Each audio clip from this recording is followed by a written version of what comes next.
month or each. Yes. So twice a month, whatever you want. All right, let's give this a sniffy sip. This is what I used to do, my friends. Get a case. All right, so on the nose, I'm feeling. So first of all, this wine blows. Cheers. Like, this is straight shit. And do you want to know they charge me for this? Well, listen, of course, it's all union horseshit. So it's got a little bit of like, fuck, it really stinks. So it's got a little hint of black cherry. Do you remember? Do you remember those weird erasers in the '80s? They were like white, and they had like characters on them. Like it smells a little bit like that on the nose. And yeah, it's basic. I mean, like it sucks that I really want to do it for you right now, but it's giving me nothing. White erasers is fine. So I can't emphasize enough how important Crush It was to my whole career. I remember when we talked about it. But I want to share just a little bit with these guys, which was, I read that book in 2009. I saw you at South by Southwest like a year later, TEDx or whatever.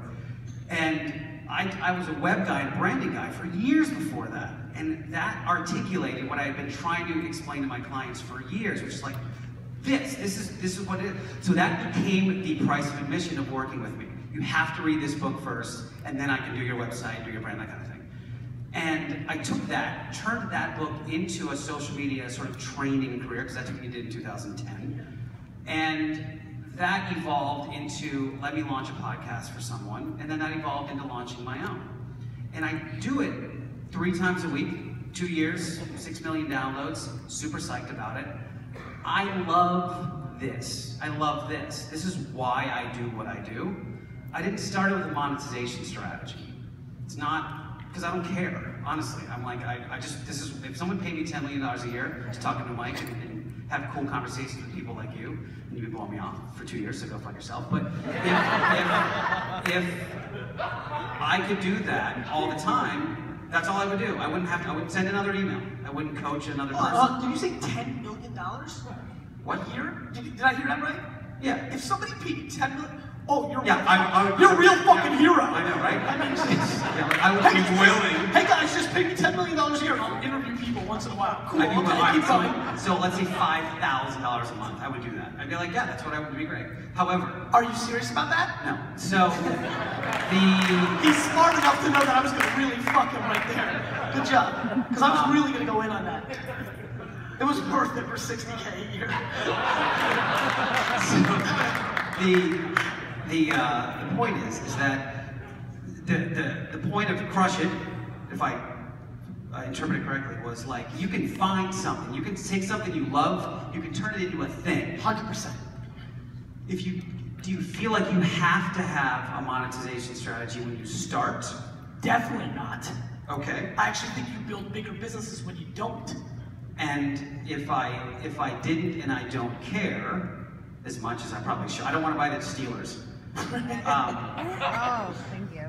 But I suppose I'm like, when I heard you talk today, yeah. I was like, am I an imposter? I'm putting this content out 3 times a week. I don't really know if I'm not emailing people all the time and I'm not sort of, I'm just giving. I don't feel like I'm asking much.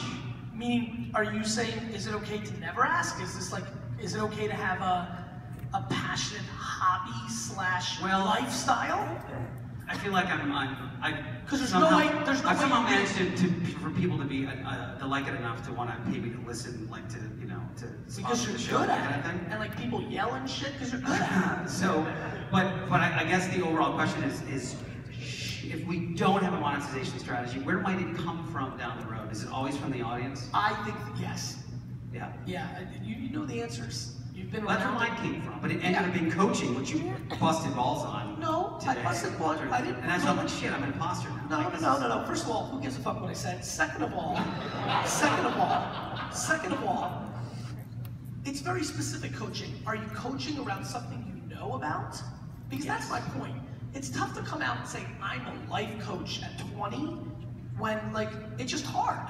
Like I struggle with it. Like I made jokes about business coaches that never build a business because that's worth debating. Like if your business was all like taking somebody's course that taught you how to bottom feed, like that's not a good business model. So if you're teaching people how to web design or build a personality or have the patience, I've watched enough from afar and have context, and we've run enough circles a few times to know, like, then that makes me feel good. Yeah. I just don't understand how you can coach around something you haven't done. Now, back to the lovely lady's question, like, if you feel that you were born, I think I could have coached EQ at 20 or 15. I had it. It's just that people start getting, coaching's funny because you start bleeding into pontificating and talking about shit you don't really know about. You gotta stay in your zone, right? You gotta stay into what you're actually coaching. That's the best way to have a long-term win. Right.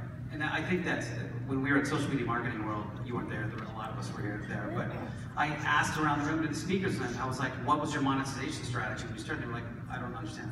There was none, I just wanted to do this. So I just feel like a lot of us start, they were like, we're gonna do this, and I'm gonna monetize it this way, and it's like, I feel like that's the wrong way to start. Anyway. I don't know, I think if you're good enough, it'll always be there. When you're done, save me a little hug. I will. All right, it's good to see you.